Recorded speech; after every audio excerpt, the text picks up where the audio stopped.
As we navigate this unprecedented period of workplace disruption, the onus is on HR and L&D leaders to find an opportunity amid the crisis. It's time to reinvent learning interventions and to build remote working strategies that are sustainable, manage remote teams more effectively, and launch skilling programs that offer newer skills.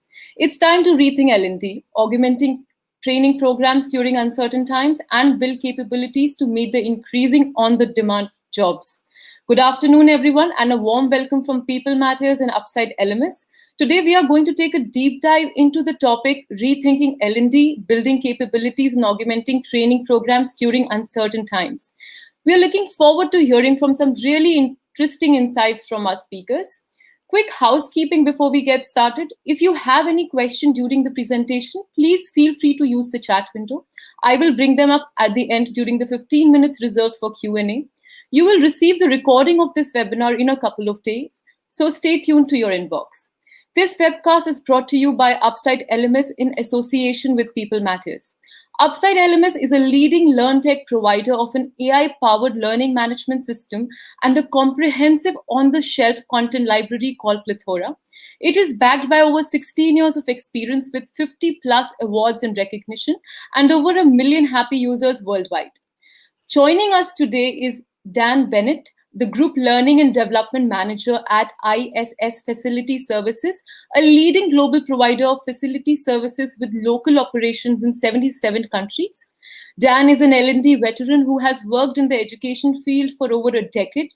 At ISS Facility Services, Dan and his team manage online training and solution design at a global level, to the tune of 5 lakh plus users worldwide across in over 50 countries. Dan's experience include the design and delivery of online and offline training, large-scale project management, and HR system strategy.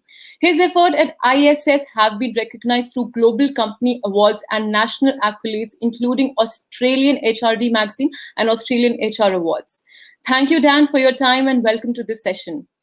Thank you for having me. Also joining us today is Amit Gautam, founder and CEO of Upside LMS. Amit is a learning technology enthusiast and a passionate leader. An IIM and NIT alumni, Amit is the key idea generator for Upside LMS product team, a sales and marketing orchestrator, a learning technology solution consultant for clients and prospects, and a mentor for all the functional heads at his company. Welcome, Amit. It's great to have you here again.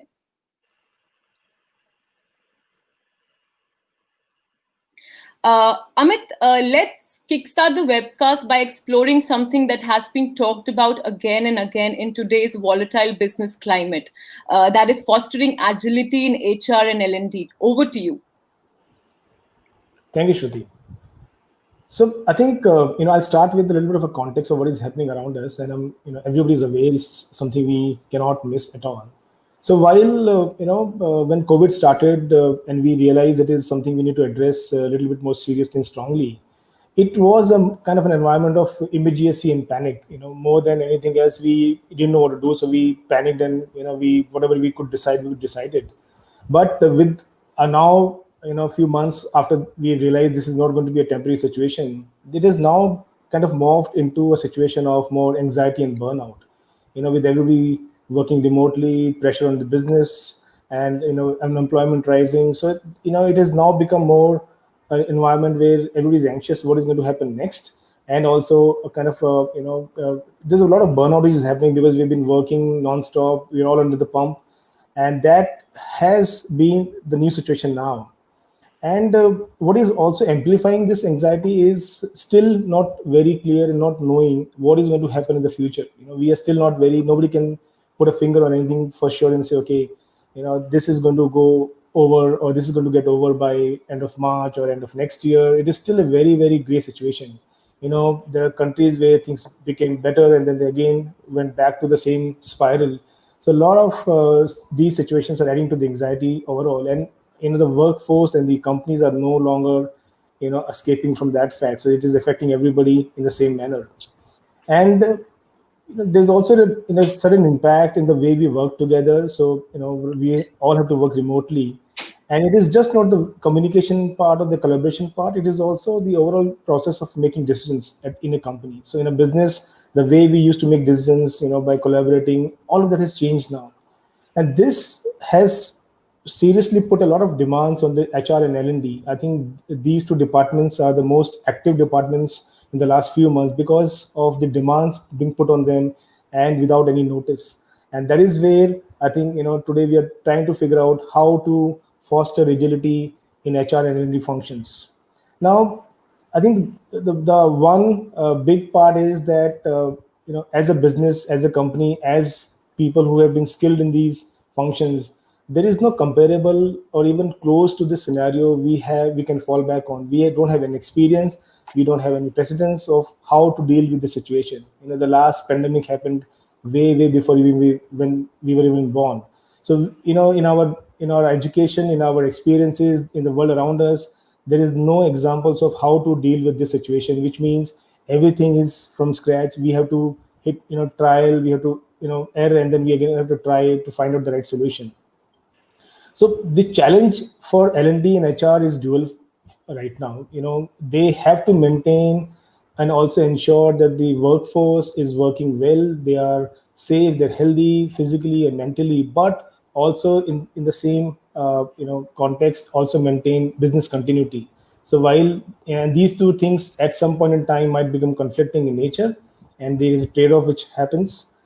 And I think the biggest challenge also is to how to make sure that everybody is equipped to perform their functions even in the new context. So remotely working and not able to meet anybody in person, taking large decisions, taking big decisions, how to do all of those things in the new context. So I think a kind of a solution for this, and of course this is more of a need, is to foster agility in HR and L&D. Make them more agile as functions. And agility by definition means reacting quickly, adapting fast, and learning to prepare. So the keywords being quick reaction, prepare, and adapt. And so sorry.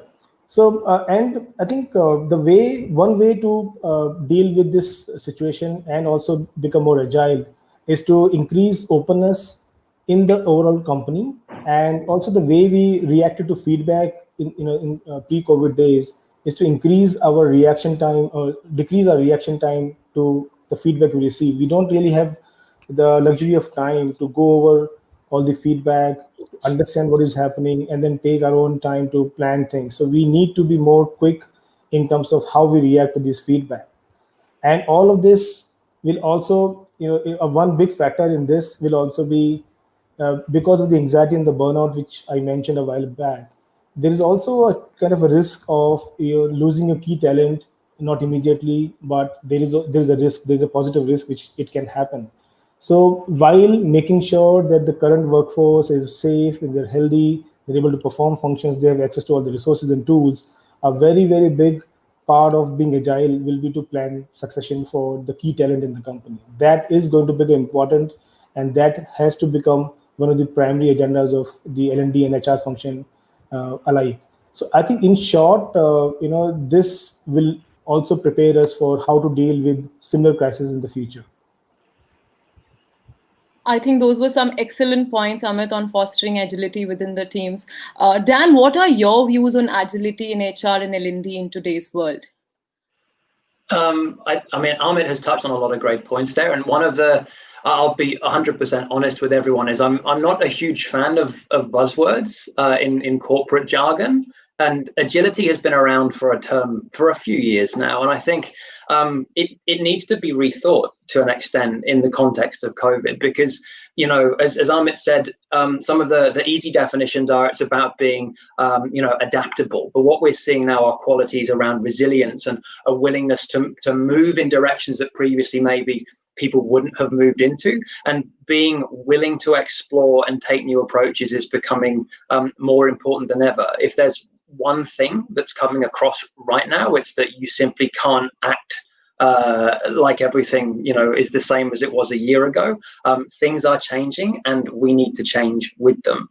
And what we're seeing from our workforces and from workforces around the world is that priorities are changing, and in many instances those are permanent changes. So you might well be seeing, certainly in the facility management sector where we operate, this long-term rethink of what a traditional workplace looks like. And this explosion of white-collar employees working from home means that we need to rethink what the purpose of an office is. Now it's becoming a more communal space for meetings and collaboration rather than a desk space for a solo worker or a specialist. And more broadly within HR, there's a hope, I think, that more value can then be placed on work-life balance.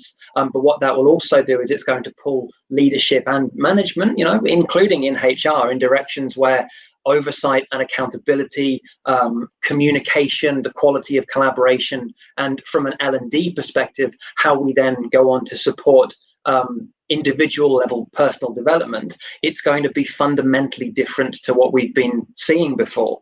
Part and parcel of what comes with that in terms of responding to feedback, as Amit was saying, is that the experience that an employee will expect from their employer is going to change really rapidly if it hasn't changed in your organizations already. We actually have recently, as I'm sure a lot of you have, performed surveys of our white-collar workers at a number of offices across one particular ISS country. And it was really interesting to see how some of their feedback came through. They had major concerns about their own job security, which is not unreasonable. But their second largest concern, and remember, this is a survey of our office staff in a primarily blue-collar organization, their second concern was for the well-being of our frontliners.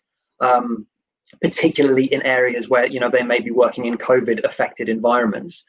With this new focus on working from home, we did find that 60% of our respondents said they were more engaged than they had been working in offices, and 80% of them felt that they were working at or above their previous capacity.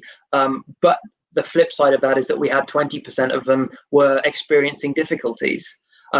Where we are going to run into challenges, and Amit touched on this as well, is the risk of burnout. Is that we're seeing people saying, yes, I'm more productive, but it's mainly because I'm working more hours. And HR needs to catch up with the impact of people working from home, because 73% of our guys were saying, they're working more than they used to, and we know that fatigue will set in over time with this way of doing things. The novelty factor has very much worn off. Most interestingly for us was the fact that over 3/4 of respondents had said that they would like to continue working from home at least part-time, and only 5% of them had said that they wanted to go back to an office full-time when things were, in inverted commas, back to normal. So when we discuss agility, I think it's very important that HR departments and L&D plays an incredibly strong role in this, work closely with colleagues in areas like IT, because we want to make sure that organizations are now being the right tools and technologies to work and communicate and collaborate with each other. And I think for a lot of organizations, that's going to mean pivoting to platforms like Teams or Zoom or WebEx and so on to facilitate meetings, virtual training, virtual town halls. But unless those are platforms that were a mainstay of your organization before COVID was a factor, it's going to be a heavy involvement of people and culture, or HR, and particularly learning and development, in positioning those tools right, and then making sure that there's guidance in how to use them properly. And I don't just mean, how do I make Teams go full screen, or how do I share my desktop, but also at a cultural level as well. So managers need to understand and be challenged on, when you're running a virtual meeting, are you doing it effectively with your team? There's nothing worse for any of us than joining a badly run virtual meeting where we're all sat like lemons in front of our webcams waiting for something to happen, but because it hasn't been planned well, it's not, it doesn't have the same impact as the face-to-face meetings used to. So we need to help managers and leaders reskill themselves for that kind of environment. And my last comment on this one is around the other 90% of our organization, which is a blue-collar workforce, or traditionally described as blue-collar. Their role is obviously both the same and extremely different in a world that's been affected by a pandemic. So they're demanding a lot more of HR in our organization, in terms of, where is the agility, where is the accountability, where's the communication from our leadership and our HR professionals, because there are heavy anxieties about the future, both in terms of at a personal level with safety, but also about longer term job security. And HR, I think, play the pivotal role in making sure that those your company's position is communicated well to those type of workers as we go forward. Absolutely. Really interesting insights there, Dan. Amit, let's talk about the value and importance of creating an effective learning ecosystem in the organizations. So I think, yes, Dan made some really important points here, and building upon them. And my comments mostly come from our interactions with our customers, and we see real change happening at all our customers' end in real time, and also from interactions with the people who are looking to address the new context and looking to find solutions for how will they have the team working, learning, and scaling up. So I think what we have seen now, there's a tremendous shift, and there's a real shift which is happening. Is most companies have realized that there's a need to move the responsibility and even the control to take up learning from the company to the employees. So in our last 4 or 5 months of interactions, we have seen there's a big shift in how people look at learning. L&D functions, even HR functions, they're now looking to place more responsibility in the hands of the employees themselves to seek and learn and reskill or upskill, whatever the need of the situation would be. And this comes both from the fact that L&D leaders are already short on time and one need to devise and implement learning strategies. And even if they have more time, we discussed, the reaction time has to be much less than it used to be. So they need to kind of cut away all the processes they used to have, so that learners can go and learn quickly, because things are changing very, very fast. So one option which we have seen is that to go fully digital in learning. And when I say digital, I'm not saying just e-learning or self-paced learning. It is a mix of many elements which will comprise the entire digital environment, right from e-learning to virtual live trainings to mobile learning to collaboration, like, for example, using shorter but interactive content where the learners don't have to spend a lot of time on learning a few learning things. They can quickly consume content just for the purpose they are looking for, just in time learning, so they don't have to really sit and plan their learning. So when I need something, I can go and find what I need to learn. And again, this all would be possible if we put more responsibility in the learners and to seek and consume learning. Things like micro learning, giving, because one of the biggest factors of burnout is also sitting in front of the laptop or computer for a long time. So can we have micro learning, mobile learning work well for the learners? They don't have to sit in front of a computer to learn things. And some of the practical things we have learned from our customers is they do live trainings through Zoom, Teams, WebEx, GoToMeeting, but they try to now organize larger groups at the same time. So one is, there is the frequency of these meetings is reduced because you are doing more people at the same time, and also you reach wider audience with the same message very quickly. Now, we've also, and again, some of these have been around for a long time, and there's a need to build upon them. But maybe the COVID has really pushed them to the forefront, and the need is more stronger now. Is to design and encourage peer learning interactions. Let people learn from each other. And not make it very formal. Let it be an informal learning process. But and this, of course, technology will play a big role. Where do they have the right tools to collaborate, communicate? How do they share their experiences in learning?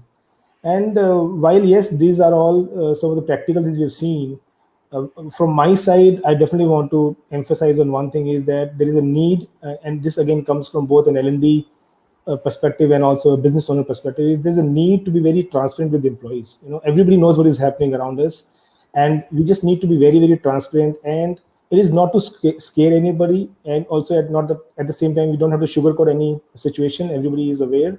Is to I think make people involved in the realities of the business, and work with them very, very closely to see, okay, this is what is happening, and all of us need to take up the mantle and say and figure out the best way to find this solution. And self-learning and not really waiting for trainings to happen is going to be the important part. So I think from my side, that's what I would say would go into building an effective learning ecosystem. And of course, I'm sure Dan has, he's in the thick of the things in terms of building solutions for the large workforce, and we help them wherever we can. But I'm sure Dan has a lot of more practical points to really figure out how to do this.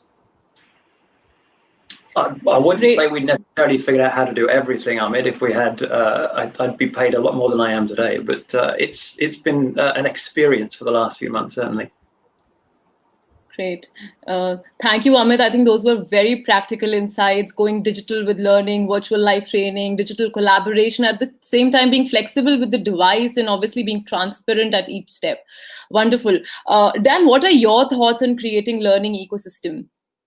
I think, and I'm smiling because I think this is one of those questions that's difficult to answer as a one-size-fits-all response. So a lot of my reply here, I think, will probably be tailored to ISS, which, as I said, is it's almost a 95% blue collar or frontline workforce, delivering a range of different services across cleaning, security, catering, and so on. But I guess, look, this year we've seen a total overhaul of how learning and development professionals need to operate in countries where COVID is still a major issue, and it's becoming increasingly not challenging, but more rigorous processes are clearly required, especially where we're seeing, areas in Europe, for example, where we're seeing lockdowns and then opening ups and then further lockdowns in this roller coaster of events. And in those areas, we have to be honest with ourselves. The traditional model right now of classroom training is dead.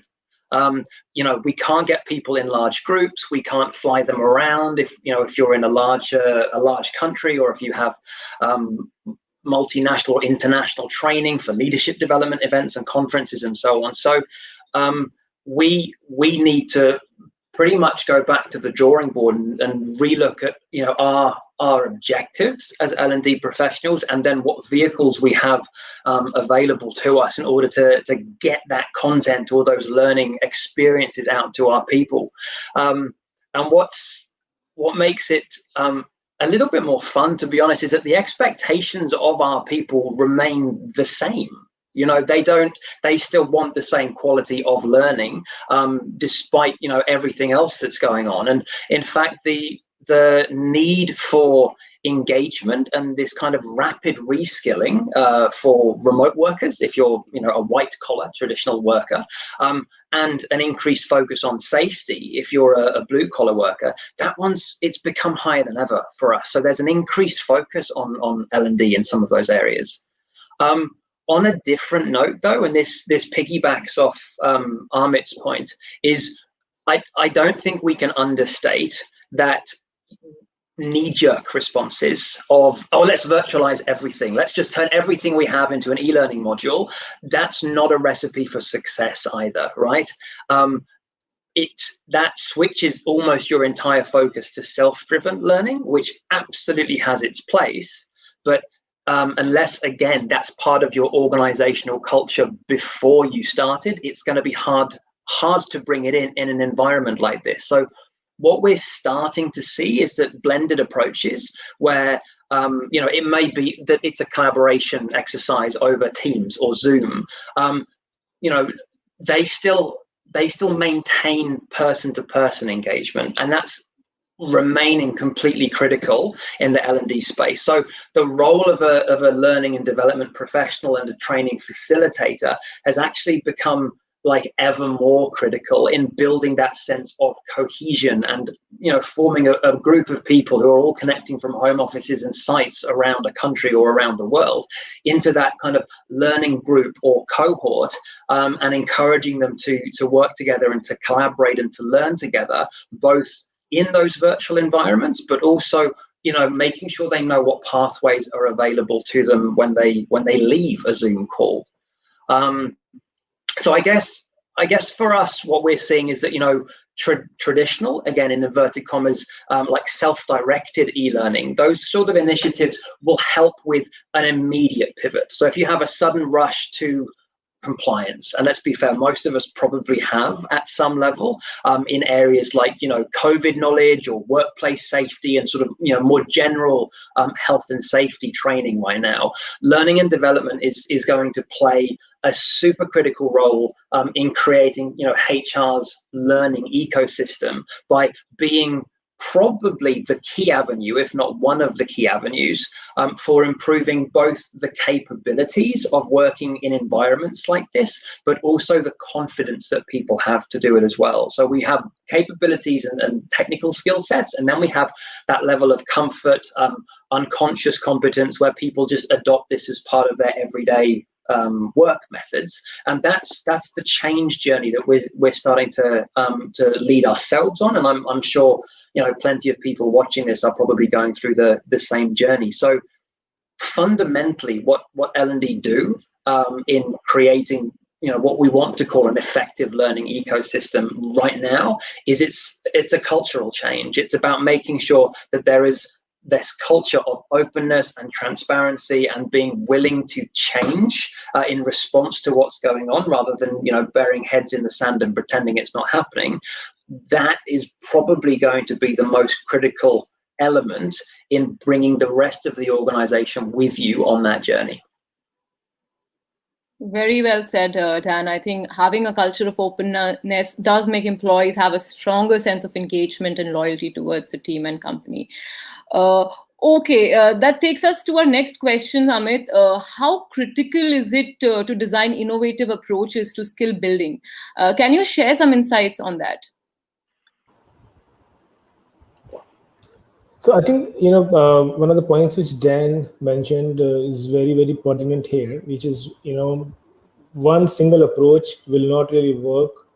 And even if it is like ISS is a highly, kind of concentrated blue collar workers company, there are other companies which have a decent mix of both white and blue collar, some are only white collar companies.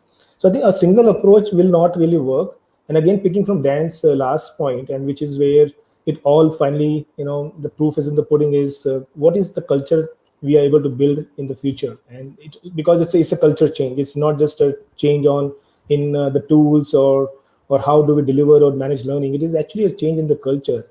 And as I said, transparency and, as Dan mentioned, openness culture, they are the key to build whatever we are trying to build for the future.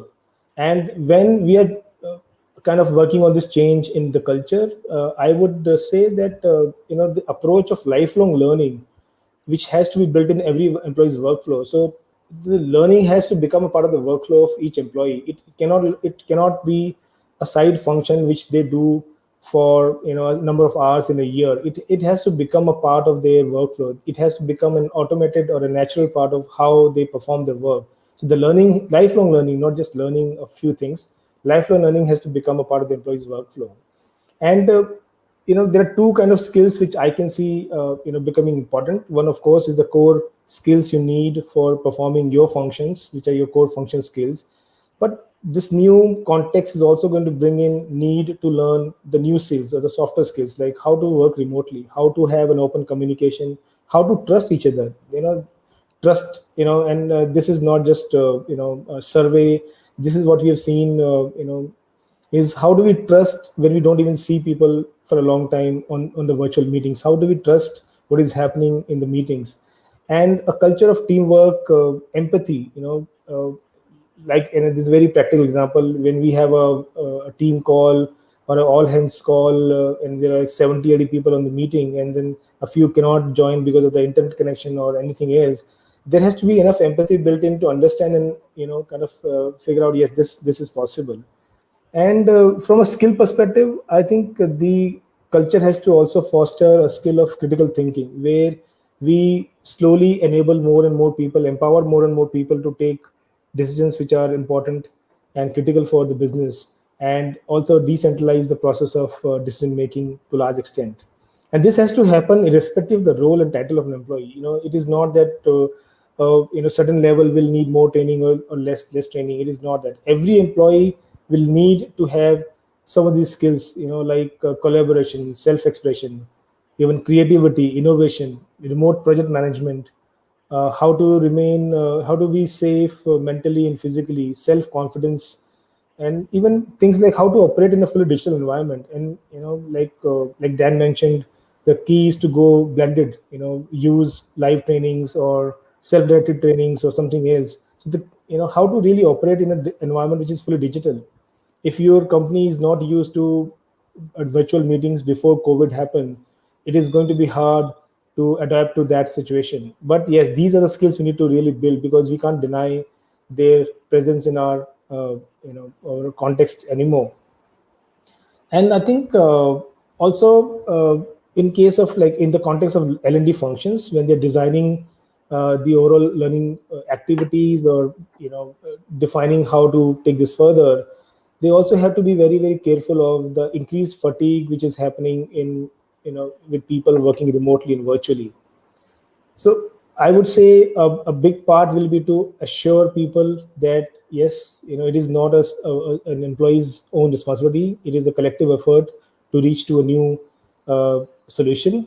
And I would say, in terms of training and learning function, reducing the frequencies of learning activities which are compulsory by the company, and making them aware of how to be fully digital.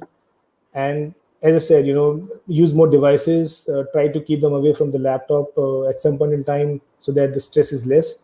So some of these things will really help. And I think while they are not really very, very innovative, but these are some things which we have not tried a lot before.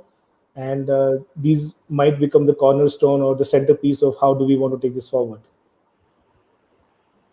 I think some really great practical points there, Amit. Dan, what are your thoughts on this? Would you like to add on to anything what Amit just highlighted? I think the fatigue point's critical. I think it's understanding that there's going to be an odd situation for a period of time where there's at least we're seeing this, where there's this assumption that everyone suddenly has more time because they're working from home, which is massively counterintuitive. But where there's also going to be an increased focus on certain kinds of training as a result of COVID. And in an industry like ours, and again, I can't necessarily speak for a 100% white collar organization who are completely office based, but for us, certainly there's going to be, and it's true, and there's going to be both stick and carrot to this, right? So compliance in our line of work has become more important than ever. We deliver cleaning and hygiene and disinfection services in hospitals and schools and public transport hubs. So it's not something that we can afford to compromise on. So the quality of our training needs to be high, the reach of our training needs to be high, and we need to be carefully selective with what we prioritize and when we do it, so that we don't have an overload of new virtual trainings or new e-learning modules or new training platforms invested in suddenly because we think it's an appropriate response to this increased need. What we actually desire is a carefully managed introduction and prioritization of training materials. So we're seeing that focus on compliance on the one hand, but we're also seeing individuals that are they're just stepping up to the plate right now. So they are people that we might not have necessarily have expected it from. Now, I'm not saying that they weren't flagged in some way, but they are demonstrating an above expected level of resilience, of flexibility with remote working, remote learning, and it's through understanding effective ways to do remote learning that an organization is going to be able to maintain momentum in whatever strategies you were probably halfway through implementing when COVID hit. So it's about exploring new ways of doing things. It's about encouraging exploration, innovation, being willing to make mistakes and get it wrong. So long as the response to that is, let's pick myself up, try something new and see if that works better, and rewarding those guys who are approaching it with open arms, because they're the guys and guys and girls that are going to help keep the organization moving forwards. And the flip side of that coin, if we're honest with ourselves, is that we're all going to have some stakeholders who are going to find that harder than others. And the unfortunate truth of what's happening in the world right now is that there are going to be some leaders in some organizations at significant levels who are it's going to become sink or swim for them, because this isn't a self-imposed crisis. This is something that needs to be responded to and adapted to if business survival is going to continue. So the best piece of advice I think that I can give from what we've been going through is, don't be afraid to admit that there might be somewhere in your organization that needs to be developed. If you've got initiatives that need to be rethought or updated as a result of where things are changing. In fact, nothing should be off the table at this point, because, historically, it's quite possible that you've been like me and you'll have looked at a number of different learning and development solutions and technologies and innovations that will have been seen at the time as having some novelty value, but maybe at the time less applicability to driving learning or business outcomes. But now they might well be in a position to offer more value in a world where the, again, quotes, old ways of doing things either don't apply anymore, or simply we can't do things that way. So I would encourage you to explore what other organizations, particularly those that have a focus on learning and training specialists, what are they doing with technology? Build new partnerships with them, explore things. That could be, as Amit said, increasing focus on bite-sized mobile learning. It could be investing in virtual reality technology and 360-degree videos and site inductions. Could even extend to facilitating, entire virtual training sessions with mini TV studios that you set up in offices that aren't being used so much anymore in an empty meeting room. So, you've got a range of ways to do things, and it's probably fair, also to admit to yourself that maybe there isn't a one-size-fits-all solution that will suit your organization. You may have to use a range of different approaches depending on your target audience, where they're based, how they're operating, and so on. But now's an optimum time to take a fresh look at it, really. Whether you like it or not, rethink how you're doing things. Ask yourself, challenge yourself if you've been doing things in the best way leading up to COVID, and if now is a chance to build a new foundation for how you might do things in the future. And that's, I'm hoping, is a slightly more positive note to sort of finish this block on, because it doesn't have to be negative when we rethink things. The increased focus on working virtually and delivering L&D experiences virtually will have led to a reduction in travel. We're certainly not flying people around anywhere, mainly because the planes aren't flying. But that's also then reducing an organization's environmental impact, because there's literally less travel going on. The time commitment's being reduced. When we used to have to ask key leaders in the organization to dedicate a 3-hour block for an off-site training workshop somewhere, and now that's being delivered in 2 or 3 hour webinars over a period of a couple of weeks with homework assignments and little projects to run on. You're still keeping up the momentum, but you're freeing people up so that they're not losing chunks of their day job time as well. And so all of this kind of packages up into a situation where actually your learning and development offering or your portfolio can now be served up to an audience that may be much, much broader now, and include people who previously might not have been in a position to get involved with your stuff in the first place. Thank you, Dan, for those great pointers and inputs. A lot to learn from that. This brings us to our last point, Amit. In this era of constant disruption and technological advancement, how important is it to invest in employees' development?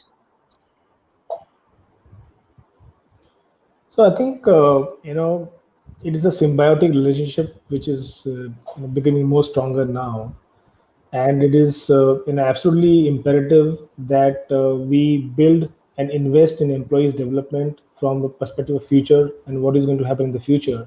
So it's almost like trying to future-proof your workplace by building your employee skills, because as I said, things have really changed. what used to be okay and how we used to perform our functions, there is no more relevant anymore.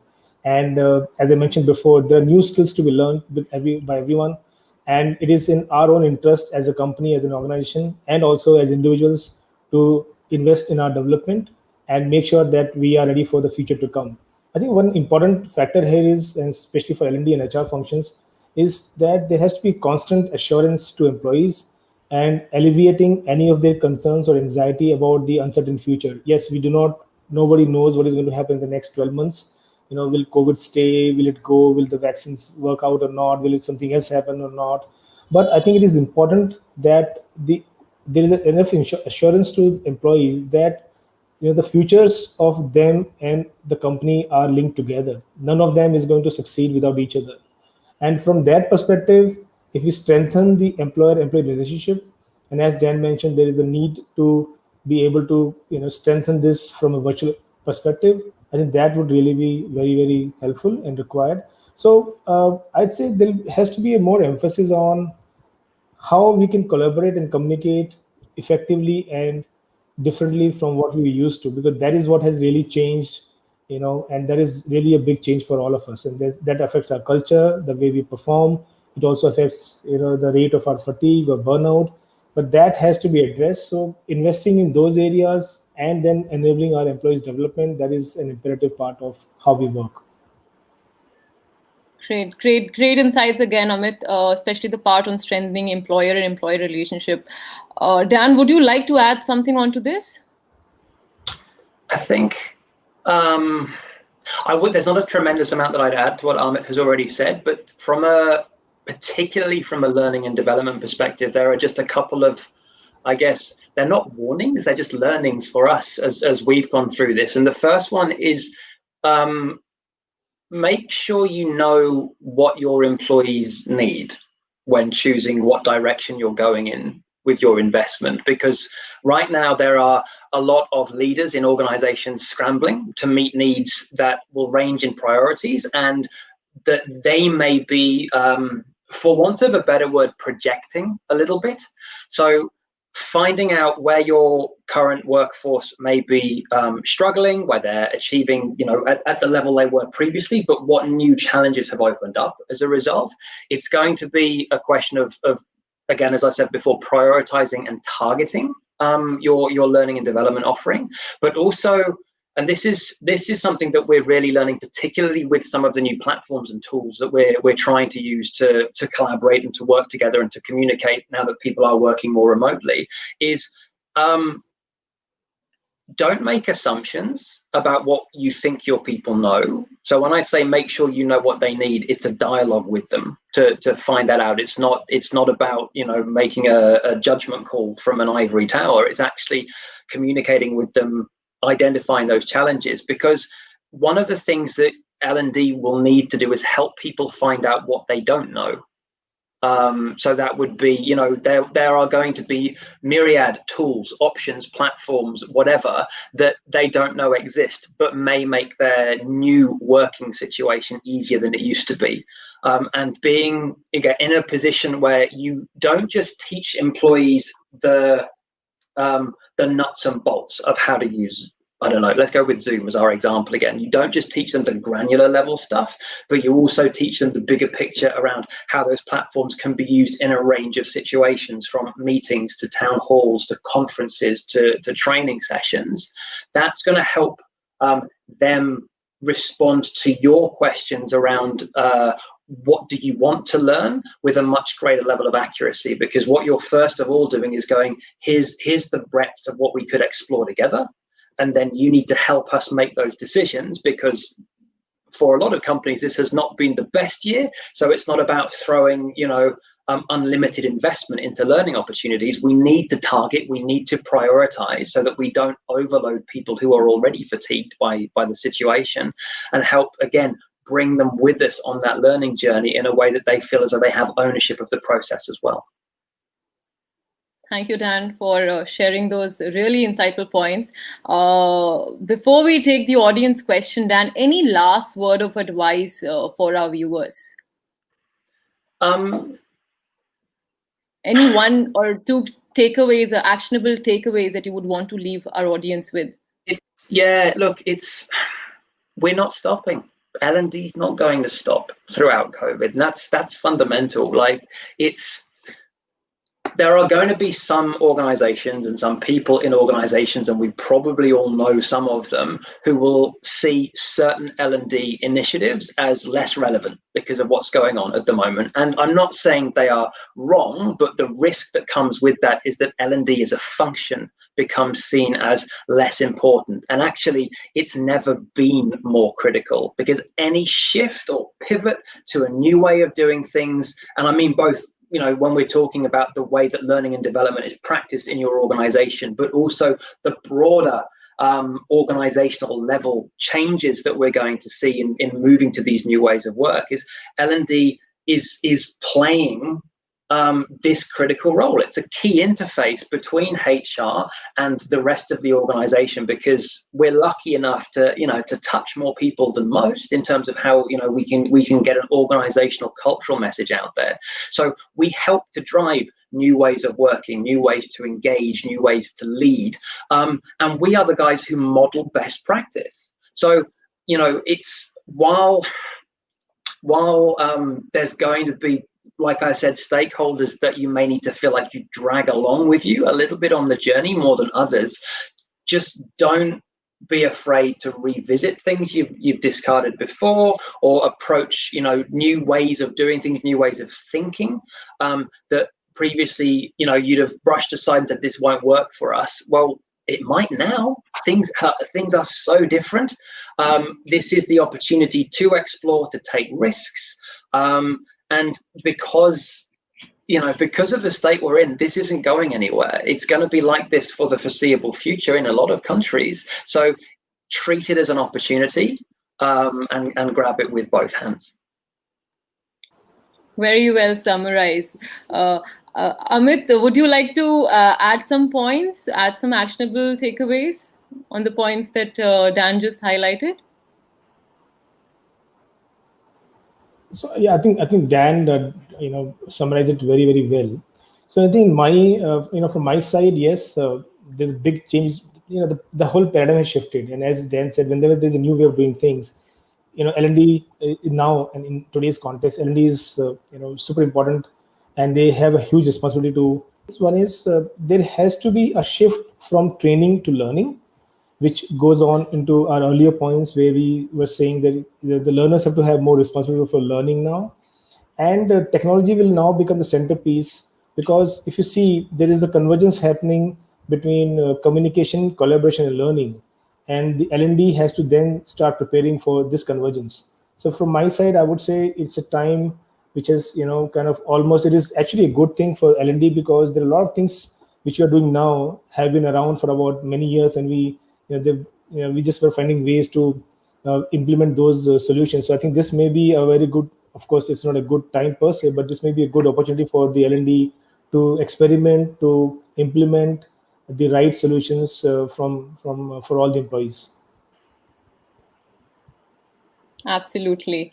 Thank you, Dan and Amit, for those great and practical insights.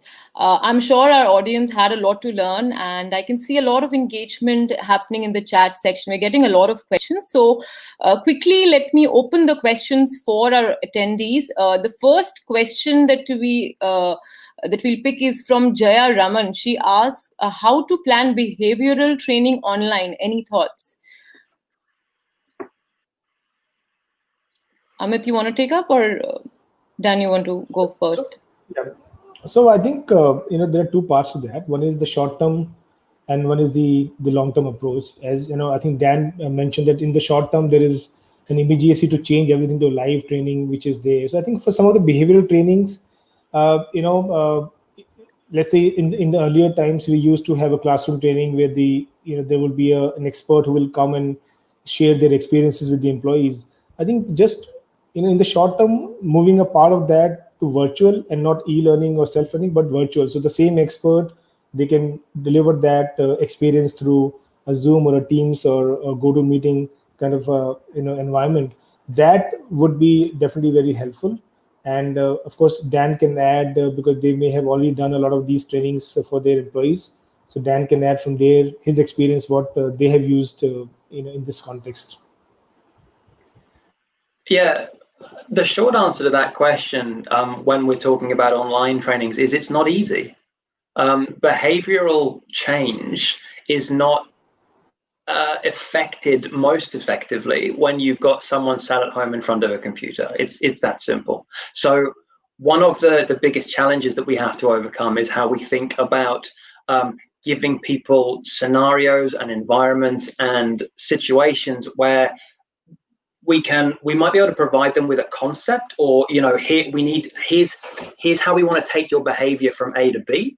But unless you have the chance to apply that, it's very likely that what you're turning your behavioral change training into is a tick box exercise where you display some learning points and then you go, fantastic, their behavior has changed. And then they get out into the real world and actually it hasn't. So you've got a number of options at different tiers. As Amit said, a ideal situation might well be that you run whether it's role play or whatever, scenarios where you've got people connecting on calls together, and you're exploring different behavioral models. You're looking at the impacts of those behaviors. The most important thing is, giving people a reason to want to change their behavior. So incentivize them, demonstrate, the outcomes of doing things correctly versus the outcomes of doing things incorrectly. And one of the projects that we worked with Upside on a couple of years ago was how we could build some online material that supported one of our big service culture training programs. So we have a really successful program that is delivered as a face-to-face workshop, a full-day workshop for our frontline staff. So again, cleaners, security guards, food services assistants, and how to ensure that they're delivering the best possible customer service. And obviously a huge part of that kind of training is going to be behavioral change. And the best way that we could kind of chunk down these, a full day workshop into something that could be delivered online, because you're not doing 8 hours of e-learning, that's not going to work, was giving people scenarios. And in those e-learning modules, it's not just, a written question of what do you do next? It's animations or little video sequences where you see the scenario play itself out, and you also get to see the impact of doing things wrong. So it's not just that you got that wrong, stop and try again. It's the scenario will continue to play out, and you'll see what happens when it goes wrong, and you need to try and fix it afterwards, because that's much more realistic in terms of how you can affect behavioral change. So I hope that's partly answered your question, if not given you sort of the silver bullet to it. Great. Moving on to our next question. I think it's a very relevant question, which a lot of, companies would want to insights on. Charmi here asks, could you please share your suggestions on how can a company start digital learning with limited financial obligations? Can you share some action points to create environment of learning digitally? So I think, in today's world, there are a lot of options available, where the financial obligation really may not be the stumbling block. All the tools, and I'm sure, like us, a lot of companies that we also have, we are sensitive to the fact that people are going through a big change. So, from a financial standpoint, we do our best to make sure that, because our objective is that customers can use good solutions for their employees' development. I think more than the financial obligations, it would still be a key to list what really you want to do in the short and the long term, and then implement the right solutions mix, because the solution may not be available in one or two tools. It may need to be a kind of an ecosystem for communication, collaboration, learning. But yes, I think from of course, we have multiple options for customers, even with small user bases, and where the financial we have not seen the financial becoming a kind of an obstacle in employing somebody like us to help with their digital learning. But there are a lot of options available. So I think, but before then, I would advise that it will be better to plan and think, and then invest money in what they really want. Otherwise, the money spent may not really be of any use, and then it may become a bigger financial obligation to reinstall everything and re-implement everything new. Do you know what? It doesn't mean buying something. I think. So in answer to Charmy's question there, when we talk about limited finances and wanting to build a culture of something, they don't often go hand in hand, because there's often at a certain level of an organization an assumption or a belief that, if we want to change things, we need to buy this product, or we need to invest in a subscription to something else. Actually, if you're building a learning culture from the ground up, first step is identify those needs. What is it that you're trying to address in your organization? What needs do the people have? Make sure you understand that before you start trying to work out solutions. And then those solutions don't need to take the form of going to market and looking for vendors. What it could be is saying, how can I address that learning need myself, or with the help of other experts in the organization, in a way that we can use with the tools that we already have. So, and that doesn't mean a homemade solution by any stretch, but it could mean, get creative, make your own. Everyone working in, not everyone, let's be fair, but a lot of people in organizations now will have smartphones with cameras. You can produce your own training videos quite easily using free software, or even the stuff that comes installed on your phone. There's going to be content available already on YouTube and Vimeo that you can link to public facing pages that are free, like your company's Facebook page or similar things. So there is a vast network of free to access technology and software that would probably be a great starting point. And as soon as you've demonstrated the value of being able to do that, what I'd hope is that your other stakeholders will see the value as well, and you may well start to receive a little bit more of the investment you might be aiming for. I think though, really brilliantly explained, creating your own learning modules. I think that's like a genius way to, start your own internal learning. Moving on to the next question, Jayant here, very interesting question again. What can be the attributes of an employee willing to learn so that we can reach them beforehand? Or can we predict the target group rather than targeting them all?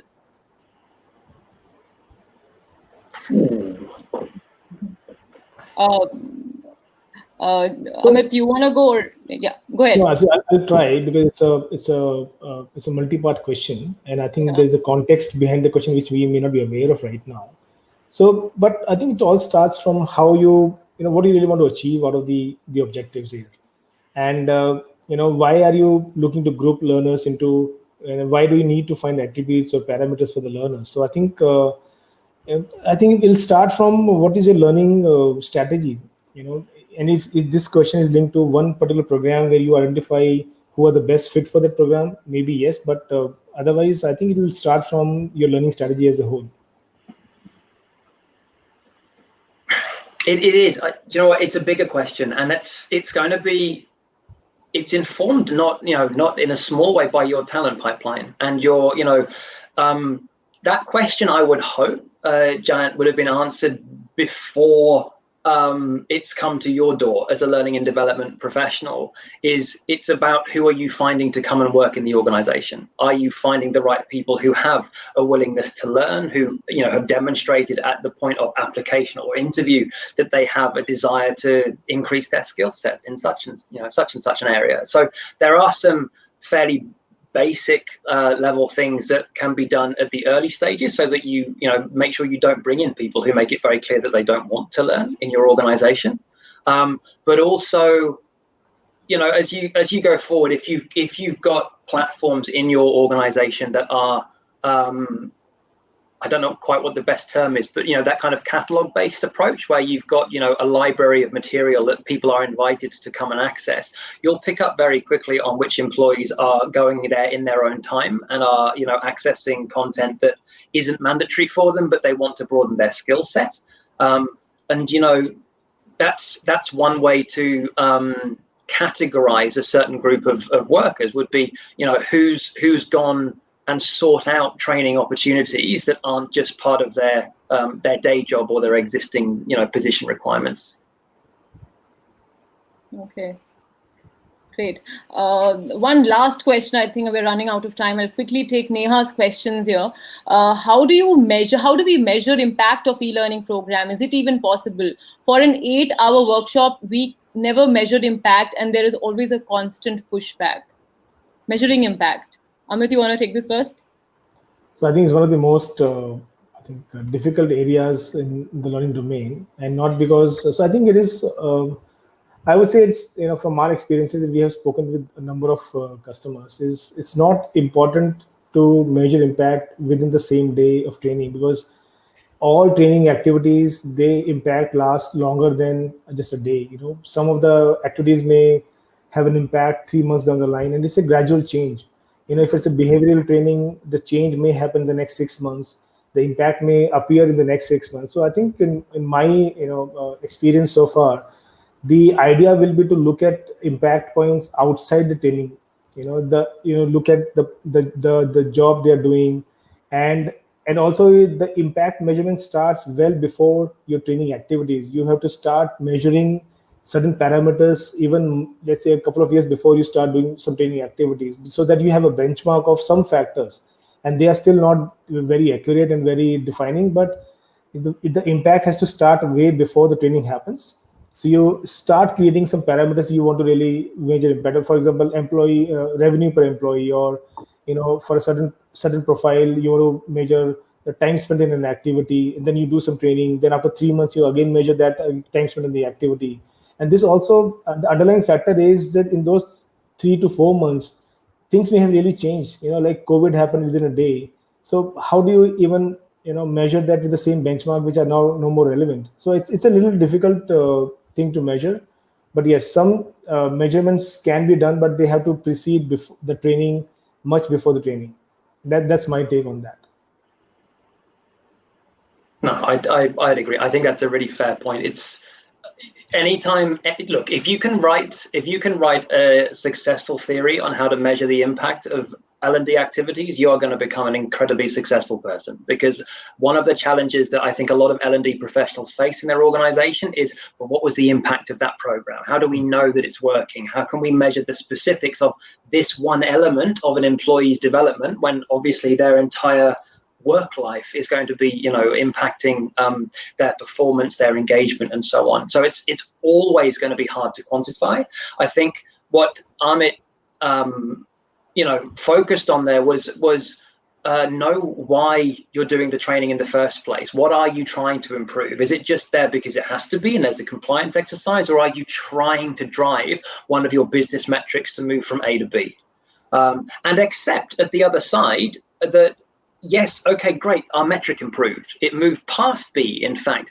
Can it be attributed solely to a piece of e-learning, or is it part of the culture in which that e-learning is presented? Has there been new leadership, a new, policy or guidance or whatever it is that's come into play? At a more realistic level, because I want to try and answer your question without going, that's just a really hard question. The process of gathering feedback from individuals is probably going to be one of the simplest ways of doing it, at a systemic level. So it could well be, as often you'll have in an LMS platform, they've just finished, give us your feedback on that. And at a base level, that's often a rate it from 1 to 5, 1 to 10. It could be that you prompt them to make a commitment, whether that's part of the module or in the system that's hosting it, saying, what are you going to change tomorrow as a result of doing that training? And then using that information to nudge them 3 months later and go, don't forget, you made a commitment to do this. Are you still doing it? And if you've got, I don't know, a piece of training that you'd like them to do, maybe it's an annual training or not, you can prompt them 12 months after they've done the original e-learning. Hey, don't forget, you did this training a year ago. Has it stuck with you? Remember that these are the key points. How many of these do you think you've adopted in your everyday practices today? So I think we just have to be honest and go, it's rare that you're going to be able to point at 2 dots on a graph and go, our e-learning module moved us from A to B. But what you will be able to do is get probably more qualitative feedback from your employees to find out whether or not they are taking away the learnings that you want them to, because that's all really that you're going to achieve with the learning itself. The actual organizational change is going to be part of a bigger picture. Great. Thank you, Dan. Thank you, Amit, for those great insights and input. I'm sure our audience had a lot to learn. We are getting still a lot of questions, but I'll request you both to take this offline. We'll share the questions with you. So with this question and answer session, we are going to wrap up today's webcast. Once again, we thank our webcast partner, Upside LMS, and both Dan and Amit for sharing those invaluable information. Meanwhile, you can provide your feedback in the survey link provided in the chat section, because your input always matters. That concludes today's webcast. Thank you and have a great day, everybody. Thank you, everyone. Thank you. Thank you. Bye. Thank you, Dan.